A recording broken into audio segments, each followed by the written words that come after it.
Hongera kwanza kwa ushindi wa robo finali dhidi ya timu ya Pamba Jiji. Ni ushindi wenye faida kwenu kwa sababu mtinga nusu finali. Ilikuwa ni mechi aina gani? Mechi ngumu kwa sababu kwenye robo finali 4, robo finali 2 zinahusisha timu za ligi kuu. Sisi na ile robo finali ambayo inaenda kukutanisha Singida na Kagera. Kwa mnapocheza kwenye timu za ligi kuu wenyewe kwa wenyewe, mchezo kunakuwa kidogo mgumu ukilinganisha mnavyocheza na timu za daraja la kwanza. Na daraja chini wanaingia kama underdog. Huu ni mchezo ambao watu wote tuliingia kama tuko 50 kwa 50. Pamba kwenye mechi yetu ya kwanza hapa ya ligi tutoka na usare ya kutokufungana tena wakiwa kwenye wakati mgumu kuliko ni sasa hivi ambapo wamebadilisha, wameongeza ubora kwenye kikosi chao. Kwa hiyo ilikuwa ni mechi ngumu ambayo sisi tunaamini tumedeserve kushinda kwa sababu ya mbinu zilizowekwa kiwanjani na performance ya wachezaji wetu. Asubuhi mvua zimepiga sana, lakini tumeona uwanja umeendelea kustahimili na umepigwa mchezo bila kuwa na shida yoyote. Pengine tuwapongeze pia kwenye hili, lakini pia unaweza kuzungumza nini kwenye neno hili kuhusiana na swala la uwanja? 20 ambayo ndio tarehe ya Pasaka. Amina. Bwana Yesu atusaidie sana. Amen. Hiyo tarehe tutakuwa na chakula cha pamoja. Amen. Na mkono wa Pasaka kwa walemavu, wazee pamoja na yatima na wajane. Amina. Amina ikiwa kidogo manake unakataa. Amen. Bwana Yesu atusaidie sana. Amina. Itafanikiwa ama haikitafanikiwa? Itafanikiwa. Kama kitafanikiwa ungepiga makofi ambayo ni makubwa zaidi. Amen. Yoyote katika familia yenu aliyeshikilia nafasi ya vichwa, Yes. ameweka vichwa vya wakuu wa giza, Amen. vichwa 7 vya nyoka, Amen. hivi sasa wanaenda kupata kilio na maombolezo. Amen. Wapigwe ama waachwe hivyo hivyo. Ya, kwanza tunamshukuru Mungu, lakini tunajipongeza pia sisi wenyewe kwa sababu uwanja huu msimu uliopita tuliufungia kwanza sisi wenyewe. Alafu tukawaambia TFF tunautengeneza. Tulipokuja TFF kuwaambia waje kukagua wakauruhusu, nyakati kama hizi za mvua msimu uliopita tulikuwa na mechi ya Yanga. Kulikuwa na maneno sana mechi ya hame kwa sababu tu ya matope na nini. Lakini sisi tukafanyia kazi mapungufu ambayo yalikuwa yanaonekana kwenye kiwanja, tukafanya marekebisho ambayo sasa hivi kimekuwa kiwanja bora kabisa cha nyasi kwenye nchi yetu. Kwa sababu najua uwanja wa Taifa ulikuwa ndio uwanja unaoongoza kwa nyasi ya asili.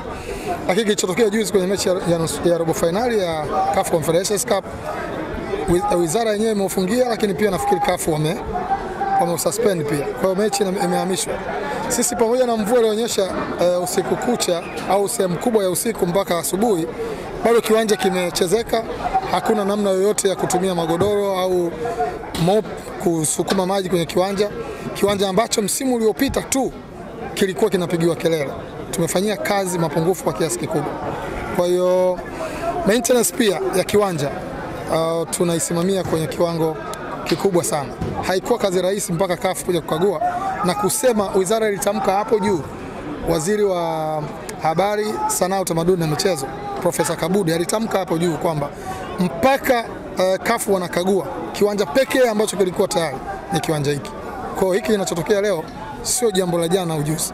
Ni jambo ambalo tulikaa chini tukaamua tufanyeje. Tumefanya kwa ustadi mkubwa na wizara ilitupongeza kwa hilo, na CAF walikagua kiwanja hiki wakasema peke yake ndio kiwanja ambacho kiko tayari kwa ajili ya maandalizi ya chani na chani yenyewe. Sio mshindi wa kombe hili anaweza kuwa na nafasi nzuri ya kuelekea katika michuano ya kimataifa.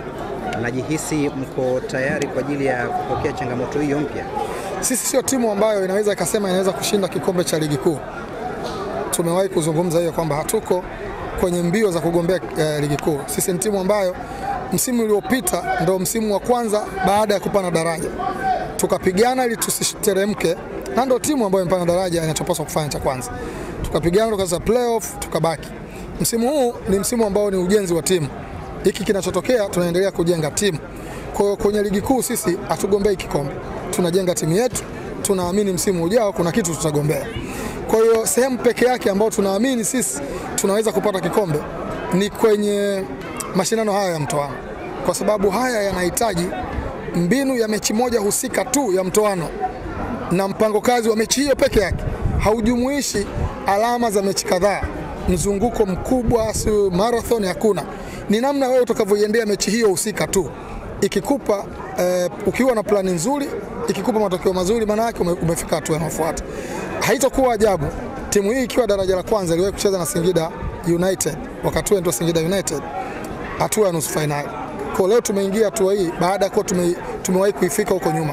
Timu iko daraja la kwanza na tukacheza nusu finali. Lakini kombe hili leo linaitwa CRDB Bank Confederations Cup. Huko nyuma lilikuwa linaitwa FA Cup sui, lakini iliwahi kuitwa kombe la Nyerere. Wakati linaitwa kombe la Nyerere, timu hii ya JKT iliwahi kushinda kikombe hiki.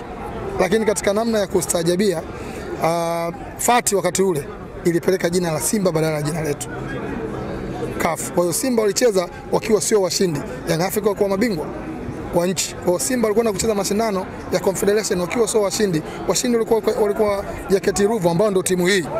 Sio? Kwa hiyo tuna imani kwamba tunaweza kuchukua kikombe, lakini pia tuko tayari kama tutachukua kikombe kushindana kwenye mechi za kimataifa. Pengine mnaweza mkakutana na either Yanga au Stand United. Wengi wanaweza wakadhani kwamba mnaomba Stand United yavuke. Hili linaweza likawa sawa kweli kwa upande wenu? Ukifika hatua hii, yoyote unayekutana naye ndo halali yako. Sisi hatuko hapa kumchagua kukutana naye. Tutakaye kutana naye ndio ambaye tutapanga naye mpango wa kucheza kwenye mechi husika. Lakini kuna afadhali? Hakuna afadhali kwenye hatua ya nne bora kaka. Manake nusu finali ni nne bora. Utakaye kutana naye hapo ameruka viunzi. Let's say Stand amefunga Yanga. Kwa nini unaita afadhali? Kama anaweza kumfunga bingwa wa kihistoria wa nchi, kama anaweza kumfunga bingwa mtetezi. Kwa sisi aidha bingwa mtetezi au bingwa au Stand, wote tutakaye kutana naye ndo halali yetu. Chuma hunoa chuma. Pasaka hii tarehe 20 mwezi wa 4 mwaka 2025, kuhani na mwalimu Musa Richard Mwacha atatoa mkono wa Pasaka pamoja na chakula cha baraka na uponyaji kwa watu wote. Chuma hunoa chuma.